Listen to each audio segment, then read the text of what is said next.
Facebook and on LinkedIn. Okay, sounds great. Well, hey everyone, my name is Ben Kaplan. I'm the CEO of Top Worldwide, as Jackson said, and one of the things I love talking about is how to make marketing more effective. And I think influencer marketing has become such a widely used tactic that its effectiveness also varies on a wide basis. And there's some things you can do to make it much more effective, much more measurable, much more data-driven as you go through kind of implementing campaigns. So I'm going to go ahead and share my screen now.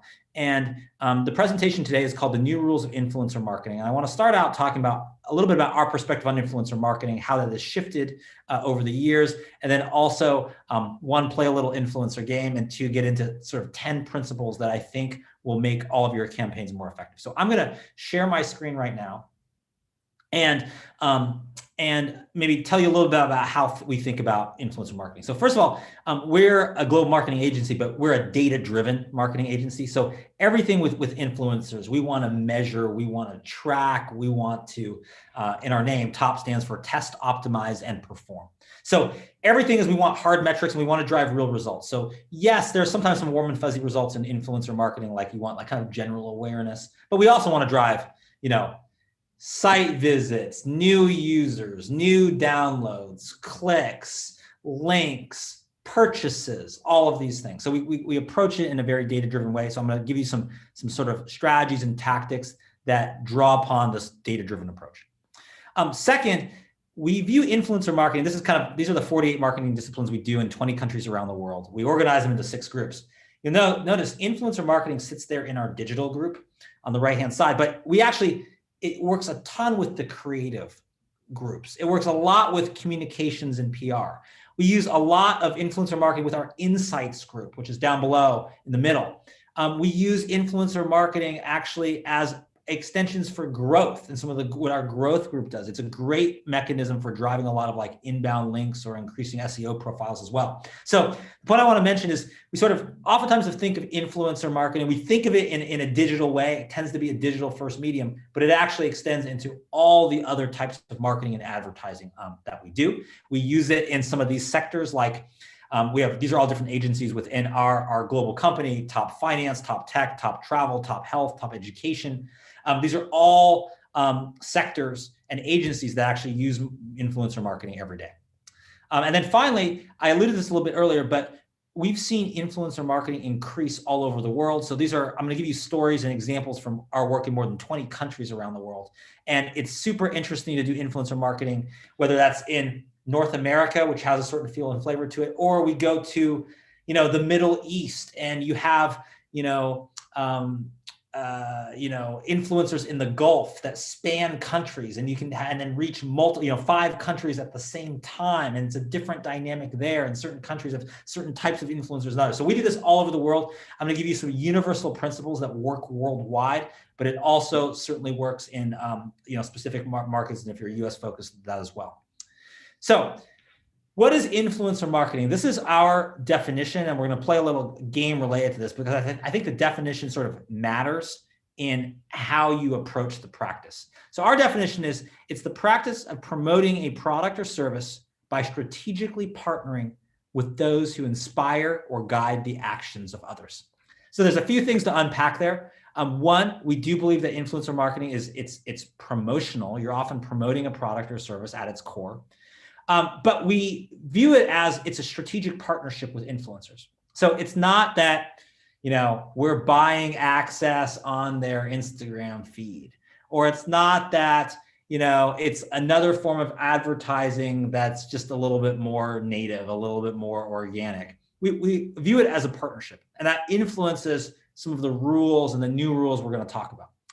Also, we say it's those who inspire or guide the actions of others. So we also think, yes, that's the influence part, but in the manner in which they either inspire or guide the actions becomes really important, and how we engage with them based on that dynamic changes over time. So kind of a simple definition, but there's actually a lot going on there.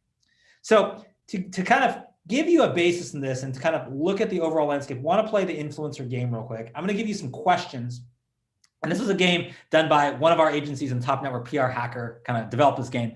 And I want to give you some sense of like kind of like what the numbers look like and what you can expect when you kind of are really kind of scale operations in this industry. So first question for you is, which dudes have greater social reach? Matt LeBlanc, who's the dude from Friends, if you guys were fans of the show, or Dude Perfect, kind of this group of guys that kind of do these sort of like kind of stunts and other things on their YouTube channel. And Jackson, do you have a comment or do you have an answer or a question to which dudes have the greater social reach? I'm jumping in to say to our attendees, go ahead and drop. Do you think it's A or B? Go ahead and drop your thoughts in the chat, and we'll see how you fare. How you fare. So is it A, which dude? Is it Matt LeBlanc, the ultimate dude from the show Friends, celebrity? Or is it Dude Perfect, this like sort of crew with a popular channel? I think the answer is, did we get the answers in there? For the first time ever, everyone who commented in the chat is right. Tasha, Ashley, Marissa, Grace, B. So yeah, we're good. Okay, so Dude Perfect around 10 million, probably it might even be more than that now. While Friends star Matt LeBlanc has a respectable 3.5 million. So the point about influencer marketing is sometimes assumptions you make about, and this is a savvy crew, but sometimes you make about certain people based on maybe their level of celebrity or their well-knownness can actually change based on their audience. And that's just followers. If we actually go in and look at engagement, it can be very, very different, as you know, Jackson, right? It's like, okay, yes, they have a certain group, but like which group has the highest engagement? And it can be different than expectation. So you have to look at influencer marketing a little bit deeper. You can't just, rely on name recognition alone. Second part of our game, and maybe you can add this to channel. Which comedian is more expensive to hire? Because we've actually worked on hiring both of these guys. So we know exactly what it is at top agencies. So is it Terry Crews? He's known for certain kind of TV shows he's been on. Also known, I think he was a kind of famous role in the movie White Chicks, kind of a former football player, Terry Crews. Or Jim Gaffigan, who's a stand-up comic known for his routine about Hot Pockets, has a ton of Netflix specials. Which do you think? Which is more expensive to hire? And I'll tell you how much it costs if you want to hire them for an influencer campaign for the day. Jackson, do you have comments before I reveal this one? So far, we are unanimously A. Unanimously A, that Terry Crews is more expensive. Is that right? Yeah. The answer is B, Jim Gaffigan. Jim Gaffigan, we've priced this out with his agents and managers, has a $1 million fee to work on influencer campaigns. Comedic actor Terry Crews, a relative bargain at $600,000. So that gives you a sense. And it's one of the things we'll talk about is why, there's a role for celebrity marketing and celebrity influencer marketing, but sometimes the price tag can be high. And so by working, and we'll talk about how you work with different groups and different tiers and different levels of influencers, you can get similar results without such a high price tag. But that's the answer. Jim Gaffigan costs a bit more. Okay, the final question here, I believe, is which viral photo had more comments? And do you remember these? There was sort of like the tired nurse, overwhelmed after a long day, or with a style all his own, Matt from Walmart. Two things that trended on social that kind of got meme status and was spread. What do you think? Do we have people chiming in? Which viral photo had more comments? Do you remember these a few years back? Marissa says B, Matt from Walmart. Matt from Walmart. You're a Matt from Walmart fan. Anyone else chime in on that, or you're not sure? Okay. Well, the answer is A, tired nurse. Both photos did well. Tired Nurse had 17,000 comments due to its emotional connection, while Matt from Walmart had 16,000. So Tired Nurse at the time was like kind of encapsulating the feeling of a bunch of people. There was more in it than just sort of being tired. It was kind of like the whole situation, the circumstance, what's going on in society, being overwhelmed. There was just kind of more there, and that resulted in more comments as well. So all of that is just to kind of set up that actually, if you look at overall fans, if you look at overall cost, if you look at overall engagement, there's differences that are both expected and unexpected. And if you can learn to take advantage of those, you can 10x the ROI of your influencer campaign if you can learn to understand it and influence those dynamics. So why is influencer marketing such a powerful channel? A few reasons and a few stats before we get into the new rules. So here, 37% of trust images, 37% of consumers trust images created by influencers more than images from brands. So if you have any visual aspect to your product or service, the minute it comes from a source that is maybe not the brand itself, it's an influencer, it has more credibility. So, and if marketing on digital or online is in part a visual enterprise, as it often is, you get that trust benefit from working with influencers. Or 34% of consumers have discovered a new brand from an influencer post. So influencers, yes, they're kind of arbiters of cool. They're a little bit cool hunters. They can halo things and say that like, oh, I think this, I think like one of our clients in influencer marketing, Harmless Harvest, I think that coconut water is really cool. But a third of folks are finding out about Harmless Harvest coconut water just entirely, have never heard it before, because they see it on Kylie Jenner's feed, which is in case one of the influencers we placed for Harmless Harvest organically. It's actually unpaid. People are somewhat shocked by that, but they discovered it through that. Okay, so it's a discovery channel. Also, 64% of those under age 30 actively follow influencers on social media. So if you're starting to skew into consumer buying power of younger audiences, it works, by the way, for boomers, early boomers, Generation Jones, Generation X, Generation Y, that all works. But if you start shifting even younger, then you actually have a channel, which is a direct feed into those in the slightly younger segment. And it can be, and 2/3 are actively following influencers on social media. And finally, 31% of consumers have purchased a product or service after seeing an influencer use it. So it's rare that you have a mechanism in a marketing advertising mechanism that works really well on like awareness, like top of funnel, and also at conversion, purchase. Usually they're different channels, but influencer marketing, and it's important how you structure the campaign, can work on both parts in different ways. So whether in the typical consumer decision journey, and by the way, consumer decision journey, actually, or B2B, customer decision journey too, we should talk about that. So we view it as it goes from awareness. We can actually view it like maybe next one we should show the graph we use, but we use it as almost like an infinity sign. So on this side, infinity sign is like awareness, consideration, and purchase, right? That's the consumer decision journey, the path to purchase. And then we view it as the path to passion, which is the other side, which is they experience the product, they repeatedly use the product, and they become a loyal advocate, right? So influencer marketing actually done well, you wouldn't want to do all 6 of those things at once, but you could target 1 or maybe 2, and it can move all parts of that consumer or customer decision journey forward. So it's unique in that way, okay? So in 2020 and now in 2021, influencer marketing consistently earns higher engagement and conversion than traditional advertising. That's influencer marketing done well, okay? So I'll just pause there. Any questions on anything I've said so far?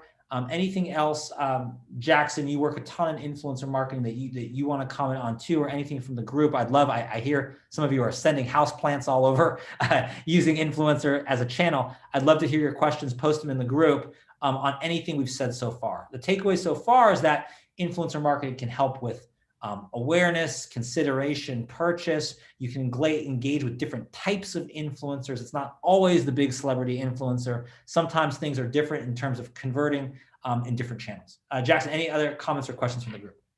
I think a question that I'd love to hear you touch on, Ben, is about attribution, right? I think one question we see frequently with influencer marketing is like, how do you account for, it's sort of one thing to use UTM links and be able to see direct traffic moving, from an influencer post through to a purchase page.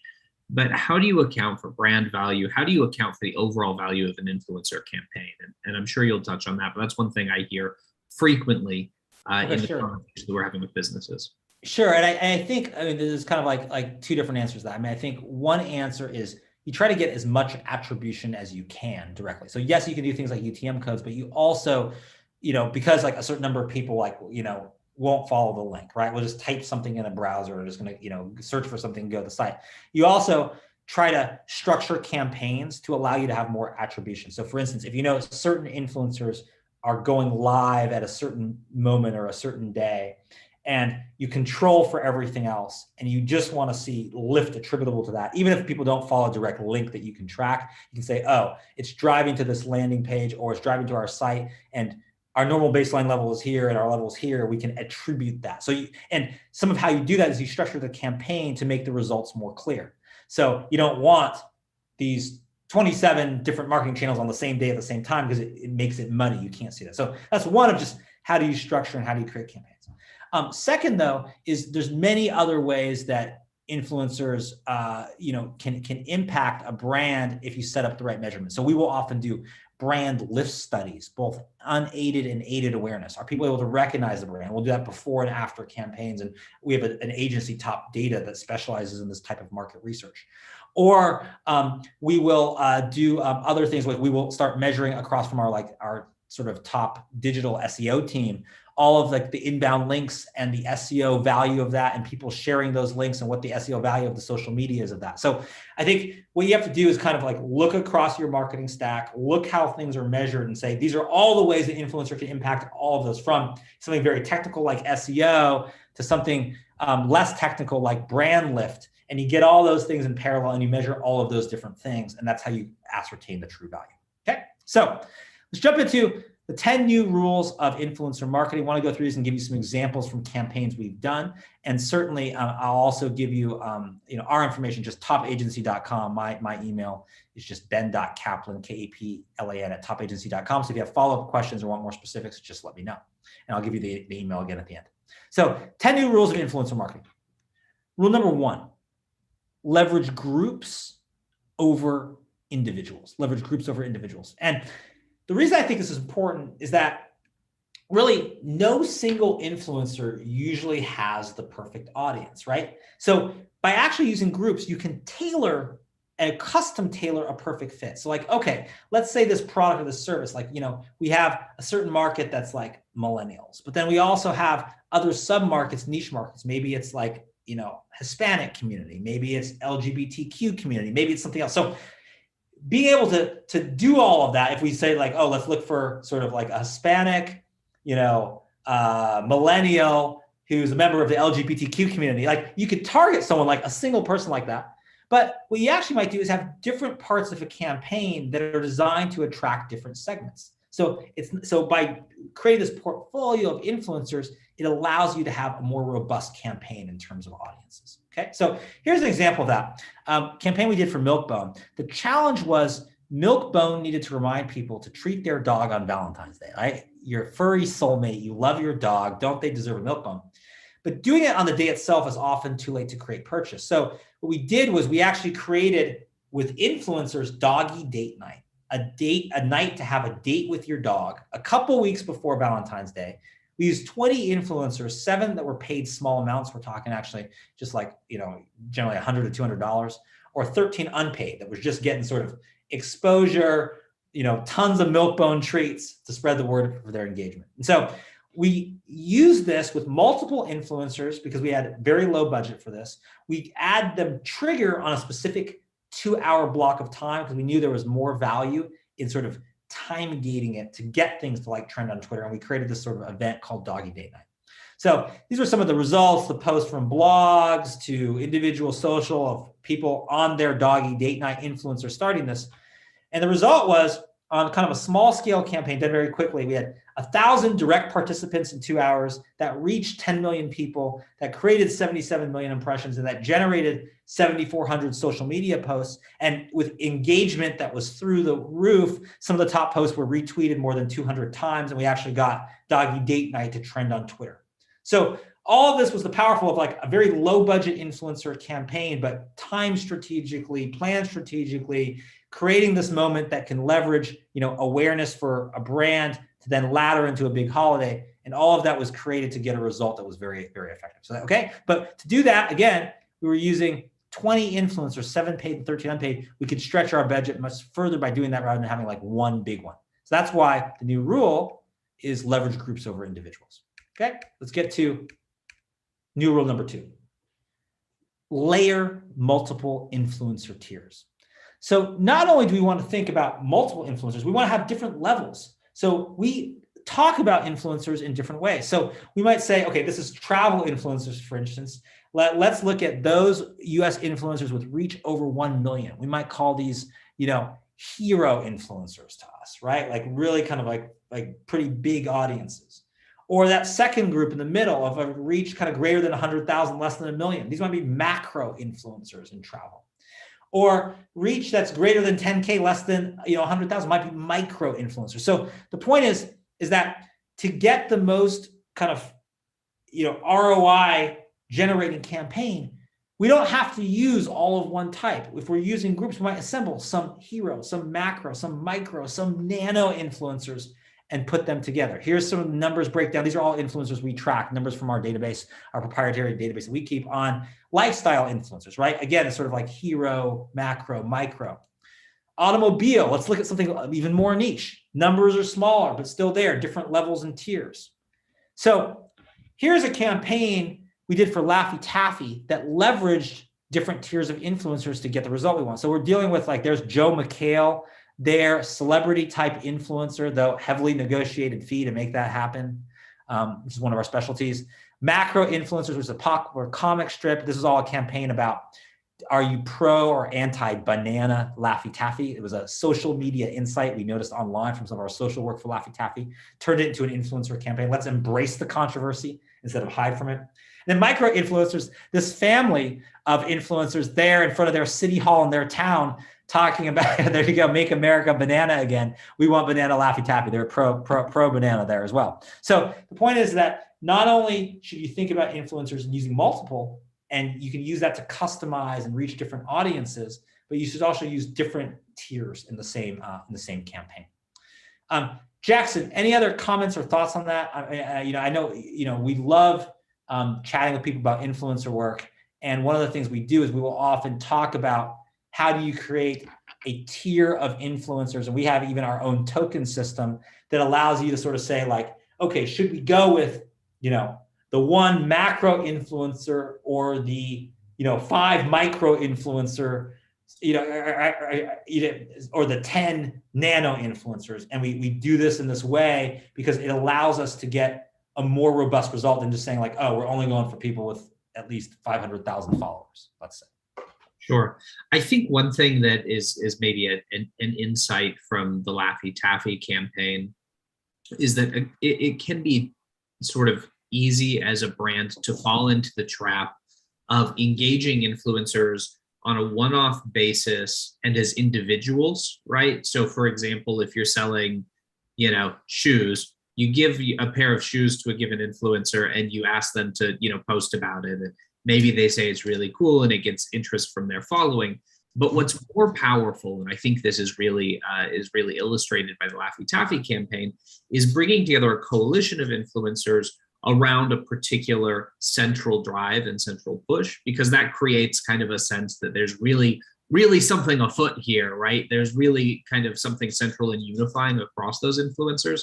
And I think there's a certain degree of momentum and amplification that happens when you're able to. Yeah, and we even in Laffy Taffy gives a great example, because we had smaller influencers commenting and posting on the celebrity influencers post and amplifying it there and getting in debates. And we this was structured ahead of time, right? We planned those out, but then it had its own kind of additional life of its own as well. And we had many other ways that influencers on that campaign were working with us on many, many other projects. So we had, we needed to pull in a favor. It wasn't just a transactional, yeah, we're paying you to post about banana flavor Laffy Taffy, do your post and then you're out of here and you collect your check. No, we had relationships built up. We had done a lot of things. So if we needed a favor, we needed them to do a little bit more. Hey, can you do a little bit of this? We think this would work really well. Can you share this other thing too? We could do all that. So I think all that happens by, kind of working with multiple tiers and working with people repeatedly and not on a transactional basis. New influencer marketing, new rule number 3, score your targets on key objectives. So here are some evaluation criteria, and we always find it helpful to actually go through this exercise and score folks, because you might find that certain influencers score well on some dimensions and different and not as well on others. But when you use that group of influencers together, you can make all of these dimensions high, even though any one influencer might not score the highest on all of them. So some of the criteria that we have is Topic authority. Can the influencer speak knowledgeably about our product or service benefits? Audience size. Can the influencer help us reach plus engage with larger audience? Audience fit. It's not just about size. It's also about, does the influencer resonate with potential consumers or customers we want to reach? Visual appeal. Does this influencer visually represent the brand? It's a little bit more from traditional spokesperson marketing. We want to embody that brand. Creative capability. Sometimes the influencers, we have clients that use influencer marketing as their primary source of creative content development. And they're using campaigns with influencers to create content featuring their products and services that they're then going and will negotiate to be able to use it in lots of other advertising campaigns.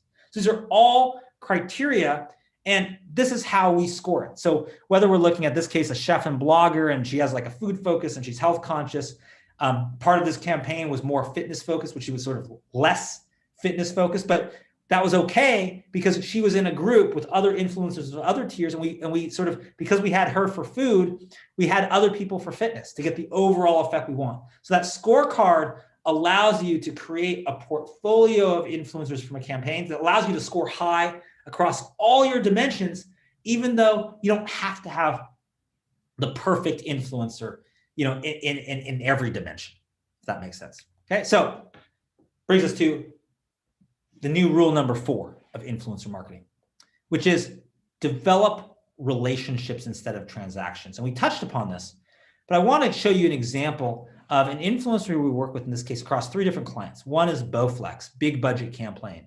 2 is Laffy Taffy. That was more of a medium budget campaign. 3 is Three Bridges. They have refrigerated pasta and sort of breakfast egg bites you see in the supermarket. That was like basically no budget. The only thing we had was product. So we work with Stephanie even across 3 different things of different budgets, from high budget to no budget.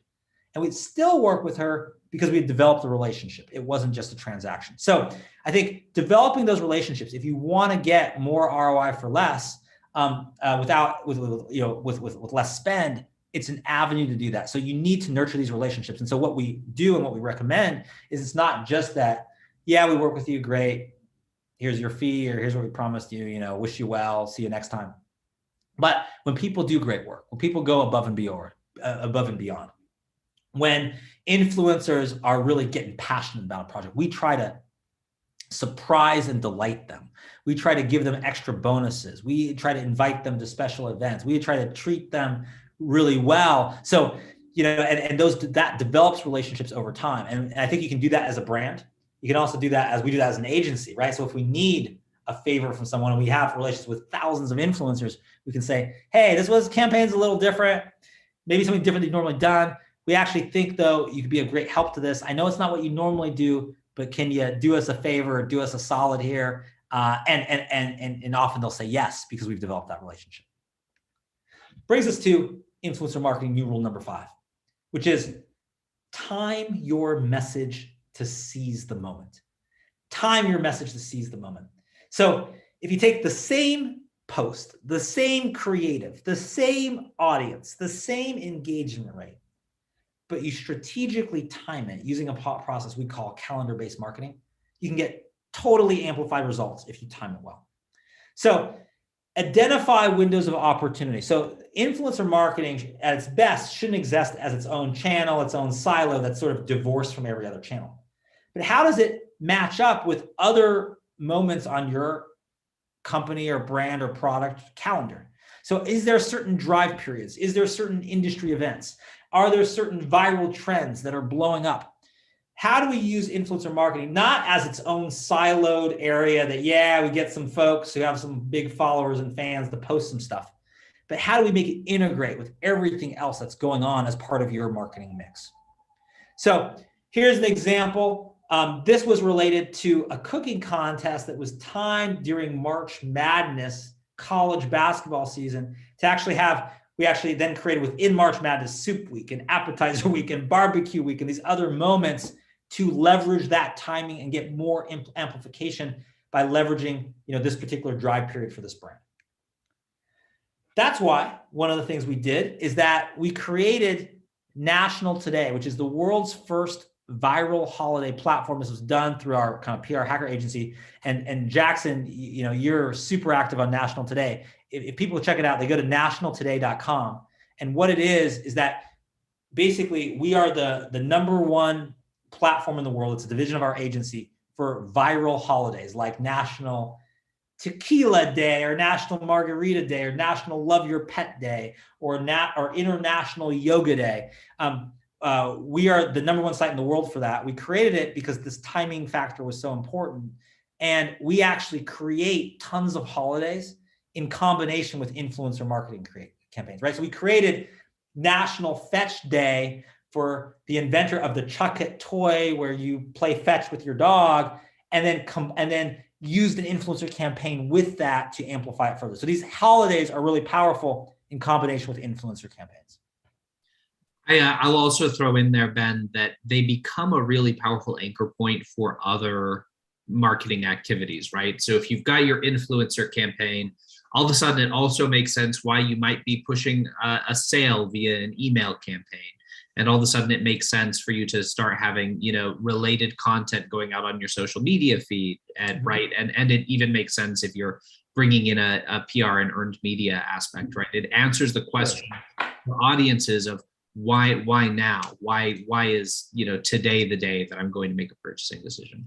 Yeah, and usually like traditional, Jackson, is advertising workflow in the audience is like you're like right person, right message, right time, right? It's kind of the normal workflow, right? Like right person, okay, like who's my persona, right message, okay, what's my creative, what's the right timing on this? Like here's my like media flighting, right? Like our advertising teams do it. That's how they typically work. But I think what's actually interesting from the holiday perspective is to flip that on its head and do it backwards. And this is calendar-based marketing, which is focus on the right time. What is that moment, that peak time, that National Love Your Pet Day where we can engage for Milkbone, that we're going to have higher engagement? Then go to what is the right message? If that's the right moment, Love Your Pet Day, how do we get the right message that just gets people inspired and motivated and entertained and informed, and we get that message for the right day?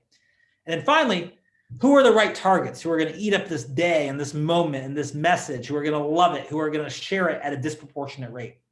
So I think traditional advertising workflow, right person, right message, right time. One of the powers of this, of calendar-based marketing, and done specifically with influencers, is you do time first. You say, what is that peak moment where we can convert? And then everything else flows from that. Okay. And that's why that's important. Influencer marketing, new rule number 6. Use influencer blueprints to scale creativity. And I want to give you some examples of blueprints. We are a blueprint-driven agency at top, also at PR Hacker. That means that we create methodologies, systems that we then handle the blocking and tackling of how to execute something so that we can be uber creative, right? So we believe in something called structured creativity. What that means is that structure doesn't make you less creative by limiting you. It makes you more creative because you don't have to worry about all the stuff that the structure provides, so that you can work on the message and the campaign and that creative voice. Let me give you some examples. So I'm going to show you some influencer blueprints. What blueprints are is a certain approach we've used dozens or hundreds of times that gets the kind of reach, amplification, engagement, and conversion we want. Let me give you a few. One is like we call a blueprint is called Fave Story. What personal stories could our influencers share that would shine a special spotlight on our product or category? So one type of influencer campaign and a creative approach is we get these like personal stories that are like just anchoring, so they're authentic in the influencer's voice. And we use that personal experience and story as the center point of the campaign. That's one blueprint. Second type of blueprint, local view. So how can our audience see life and the benefits of our brand through the unique local view of our influencers? We'll take influencers with a product or a service, and we'll see a day in their life and see them go through their life and use it on a local basis, and then integrate that product or that service throughout. So first is like being like uber personal and stories. Second is like being like you're in this moment in the life with the influencer. Really good for high engaged fan audiences. Scavenger is a different blueprint. We'll say, how can we create an interactive quest that supports the core messages of our brand? So we'll use influencers, like we'll create a challenge, something you've got to do. Maybe you got to do this in 21 days. And we'll have our influencers not only set out on this, but also inform others and get others to engage in this scavenger hunt, this quest. Or challenge, we'll actually motivate influencers and to use products in the real world rather than talk about them. We'll issue this challenge. Or photo wow. We'll actually talk about influencers who are sharing these like kind of unique and photos that are usually have 3 categories that make them viral: simple, surprising, and significant, and get their followers and fans to do the same. So it's a photo-driven influencer campaign. Or create live. So we'll actually create things, co-create things with an influencer and their audience. Like we'll do something like, let's co-create this product, this new product packaging together. Let's do it together. Let's do it with the brand. And we'll do things live together. And then we'll make influencers' audiences feel like they're part of a special inner circle of people that get special access or a sneak peek. And we'll do that with the influencer as well. Remember when? This is one of my favorite ones, because we'll say, how do we activate nostalgia and associate our brand with positive feelings? So we'll kind of like go back in time and we'll anchor somebody to back in the day. This is what we used to do. And we'll get all those emotional feelings going. And we'll get that aligned with the brand and the brand values. Okay. Or finally, join cause. So how can we, utilize our brand and the influencers as a channel to effect positive social change and earn goodwill from our target audience? I can tell you, on the right cause, we'll go out for influencers, and it's a totally unpaid campaign, and we'll get all sorts of people you wouldn't believe to join in for that cause as well. Okay, so all of those, and just to kind of like, I'll give you the quick review here, but use blueprints to scale creativity. These are methodologies that we give a name. There's power in a name. We have a methodology that allows us to scale it. We have all sorts of them that go by Fave Story and Local View and Scavenger and Challenge and Photo Wow and Create Live and Remember When. But the point is that when you create these processes and systems, it allows you to scale creativity better because it gives you a framework for which to operate. And by the way, that kind of clarity for an influencer is usually great. Like, you never want to tell them what to do and say, you got to do this, because if it's not authentic, you lose all of the value of influencer marketing. But by giving these kind of constructs and frameworks and structures, and then giving them room to play, you can a lot of times get way better content, way better engagement. Okay, new rule number 7, systematize the production process. So this is what the production process of an 8-week influencer campaign management process looks like for us. We might have like a week of discovery. We're discovering influencers, a week of contacting them, reaching out to get them excited, a week of creation. So we're like sort of co-creating things or giving them guidelines, helping them create. 4 weeks of activation. We're live. This is prime time. And then a week of reporting. So having kind of a systemized production process by how you go through this allows you to respond better in real time. So like, let's say something starts blowing up, a post is doing something differently than expected. We can respond to it because we're very well structured, from the beginning. New rule number 8, encourage authentic self-expression. So one more stat for you. 61% of consumers say that authenticity is the most important quality in an influencer. So the issue is that if the brand, and this happens with brands that are sort of like not that experienced in influencer marketing, they'll want to like control every last word. They'll want to like rewrite stuff for the influencer. They'll want to like have a huge level of control. So first of all, if you do that, you're missing out on a lot of the value of influencer marketing. If this comes across as not authentic and consumers or audiences believe that authenticity is part of the primary value of influencers to begin with, or you're picking influencers who are not very authentic, right? They are not credibly advocates for this product or this brand. If you're doing that, you're missing out on some of the primary value of influencer marketing. You should have just bought an ad. So to be more authentic, of course, a brand can set up certain guidelines, certain guardrails, right? We deal with this. We do a lot of influencer marketing in regulated industries like healthcare or pharmaceuticals or finance or insurance. Those are all areas we play in. So influencers can't just write whatever they want, but we can give them more like guidelines and guardrails to just let them know what the playing field is and then let them create in different ways. Some examples of this were for Laffy Taffy, right? We didn't normally have this kind of meme-like example on the left, which is kind of like a dad joke, not real glossy, looks like something more organic, but it did well because, here he's doing a dad joke and doing something for Laffy Taffy, and it's his own creation within the guidelines.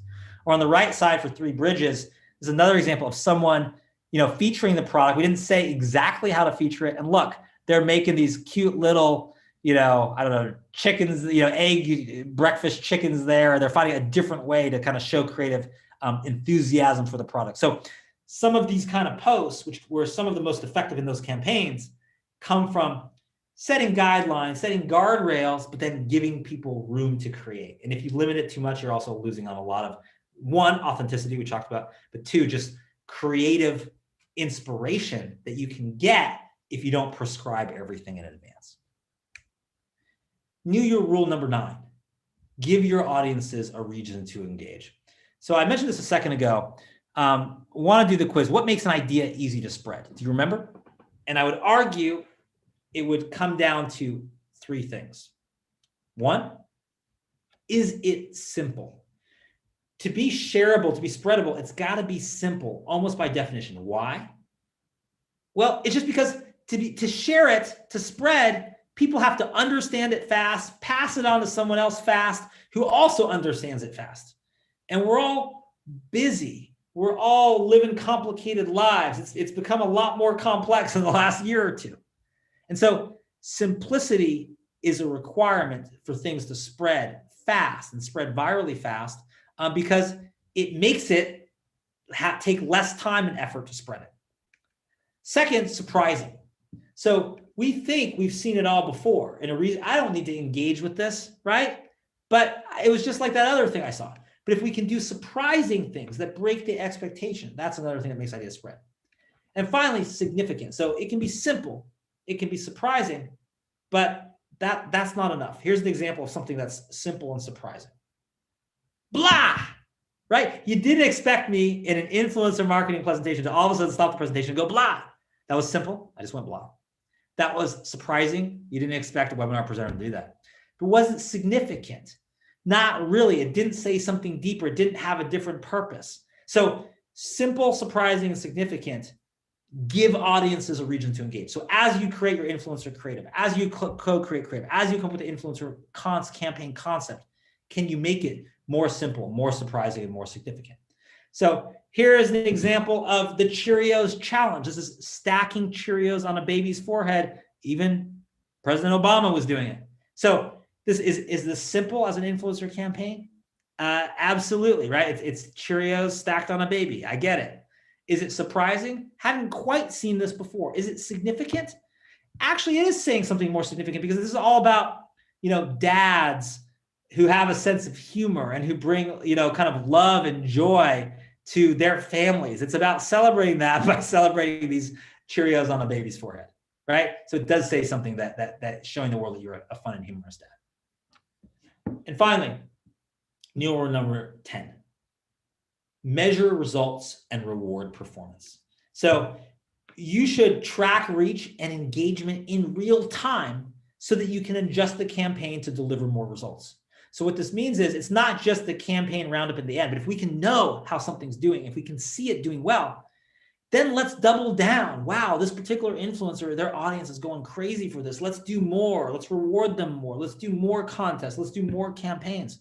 So you need to be able to be tracking this in real time so that you can make adjustments. And it doesn't have to be real time, literally like this hour, this happened. I mean, it's great if you can get that point, but even just allowing some moments within the campaign to adjust, to pivot, to double down, to add more budget to real big wins, to adjust from things that aren't quite performing as well, to do something else that might perform better. All of those things give you a real advantage.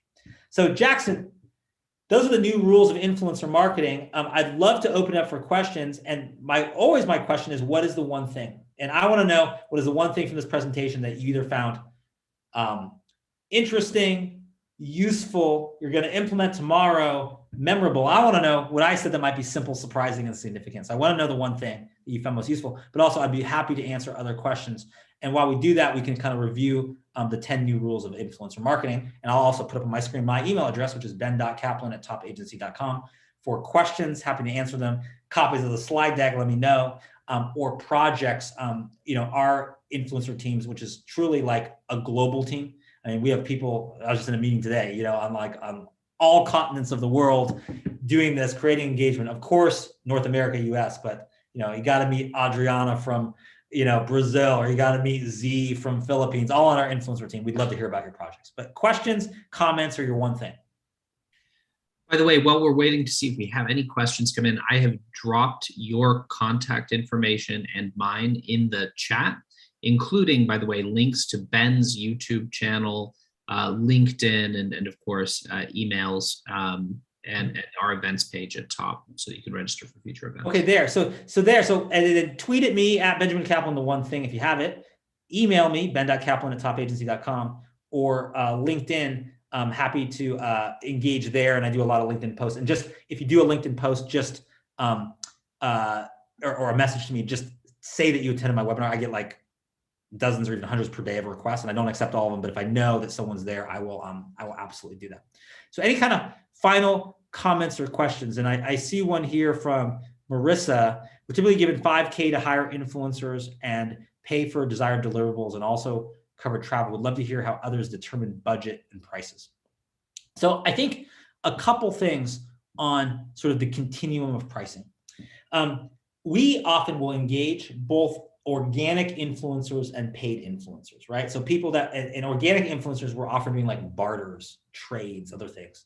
Paid influencers, we're actually like, actually transacting like actual currency. And so I actually think in a typical campaign, it's great to have a mix. And the more compelling you have from either the campaign or product or brand, the more you can do organically and unpaid to make your campaign go further. The more you're kind of, trying to shoehorn people into this, the more you have to go the paid route. But I actually would encourage you to think about it this way, which is if we can make the campaign itself more compelling, if we can make it more exciting, if we can make more rewards for the influencers themselves, it's a better campaign. Not only will it often cost less to get people to participate, but it's actually going to be a more effective campaign. So I think that's an important part of it. So I'll give you an example where we have campaigns where the product is very desirable, like for a client like Bowflex, where we have like sort of pretty expensive exercise equipment that we're able to give out to influencers.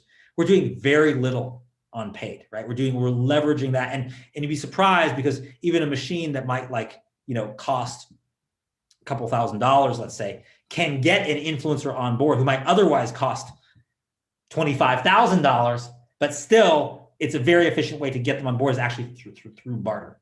Versus we'll have other campaigns where, we just did a campaign with a lot of Olympians where, they're in high demand, but we're able to actually, structure more creative things that they'd be excited about to actually reduce that fee. So we had creative that was in part for a good cause, that in part was, was going to give them exposure to an audience that our company already had.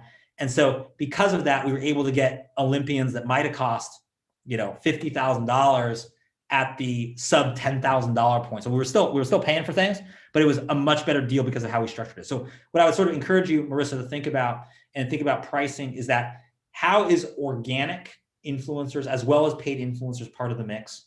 What are the reasons you give people to join beyond just the monetary payment? And how do you do that? And then how do you look at different tiers of influencers at different levels? So you could have some that's like the one higher paid one, and then some other ones that are lower paid, and some other ones like nano influencers that aren't paid at all. And you can get that mix and you can get more results from working on those together. So thank you for that question. I see some other questions here. Tasha, what is the best way to find an influencer? Which platforms are the best right now? YouTube, Instagram, Facebook? Well, I think there's a couple things. I mean, we, use a combination of all kinds of like our own databases that we built to track influencers. We use, our own proprietary network. So through National Today, we actually built up a network of influencers that we just like help work with all the time and bring to projects all the time. So we do that. We also then look at what's trending, what's developing, what are people talking about? So all of that's sort of proactive, you prepare in advance, doesn't supplant reactive, seeing what's happening, what's trending, because we can often pick off things and maybe like those who aren't well known yet, who are trending right now at a much lower cost. So I would liken it to kind of playing Moneyball, if you know the book by Michael Lewis, or the movie starring Brad Pitt. You're looking for influencers that are constantly undervalued. In terms of platforms right now that are doing well, I mean, I think, things like Facebook and Instagram are kind of like the old standby, because like the targeting is like very, very good on what you can do. But I think, certainly more types of brands exploring things like TikTok. There was always like a type of brand that would kind of use TikTok, but now more types kind of as TikTok becomes a platform for more different things, I think is important. I think certainly there are a number of people who are experimenting with things like Clubhouse, which is like kind of like audio only app in different kind of ways. I think it's like, it's early days there, but I think that's kind of interesting. And I think YouTube and video continues to become important. So in some ways, like video delivered through a digital channel is supplanting TV. And so more you can do there, I think through influencers, you get some of the benefits, the old benefits of TV, now through a totally different channel, through more like a digital channel, through more influencer marketing. And I think you're going to see influencers with big video presence, big YouTube presence, actually, and they already have, and they're going to do more of it, supplanting more traditional TV advertising. Okay. And Ashley, thank you for the comment. I do mainly unpaid campaign. Influencers really love houseplants, and I use Grin. It's a great platform to find influencers. Yeah, there's a few platforms like that as well. And what I would sort of say is not relying on any one. Usually it's like a cocktail and a mix of things, and we'll also just like look and search. So I think ideally you're getting multiple sources all at once. And great, thanks for the nice comments, Marissa and Tasha. So let me kind of maybe end on the final thought of the day, and I'll kind of go back in here to full screen mode here. And also just say ben.kaplan@topagency.com if you want a copy of the slides or you have a project you'd like our help on. And final thought of the day is this. So how can influencer marketing be more effective? These are the 10 new rules. Leverage groups over individuals. Once you get out of the individual mindset and start thinking it as teams of influencers, your effectiveness goes up. Layer multiple influencer tiers. Remember, hero, macro, micro, nano. Score your targets on key objectives. Not any influencer has to score high on everything, but the mix of them gets you the high scores. Develop relationships instead of transactions. Relationships help you scale the ROI of this. Time your message to seize the moment. Remember, nationaltoday.com, finding these ownable moments, calendar-based marketing. Sometimes put time first, then message, then persona you're targeting.